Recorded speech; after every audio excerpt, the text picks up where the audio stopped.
গরিব ফকিরা দেখো, আমি আজকে ভাত খেতে বসি পুঁই শাকের ভর্তা আর এখানে আলু মাছ দিই। তো আমি তো সিলেটি ব্যক্তি, আমি মাংসও খাই আবার নর্মাল তরকারিতেও ভাত খাই। আমি সব কিছুতে অভ্যাস করতে পারি, কারণ সব সিলেটি ব্যক্তি কিন্তু আমার মতো পারে না।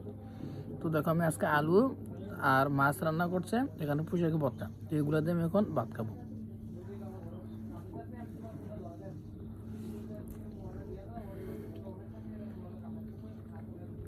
দেখো কত বড় একটা মাছ খাই, দেখছো অনেক বড়। এই মাছটা অনেক দামি মাছ, আর দামি মাছ অনেক বড় মাছ, আর এই বড় মাছের খাই দেখো কত বড়।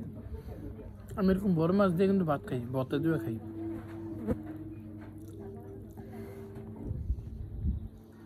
আমি এখন বড় মাছটা খাবো।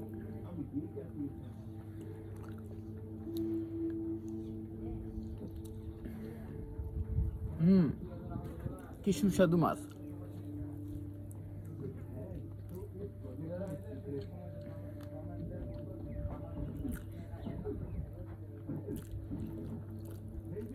তো গরিব ফকিরা, তোমরা কি আমার তো এরকম দুই তরকারি দিয়ে আর এত বড় মাছ দিয়ে ভাত খেতে পারো?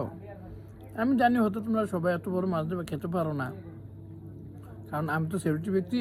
এরকম বড় বড় মাছ একমাত্র আমার দ্বারাই খাওয়া সম্ভব।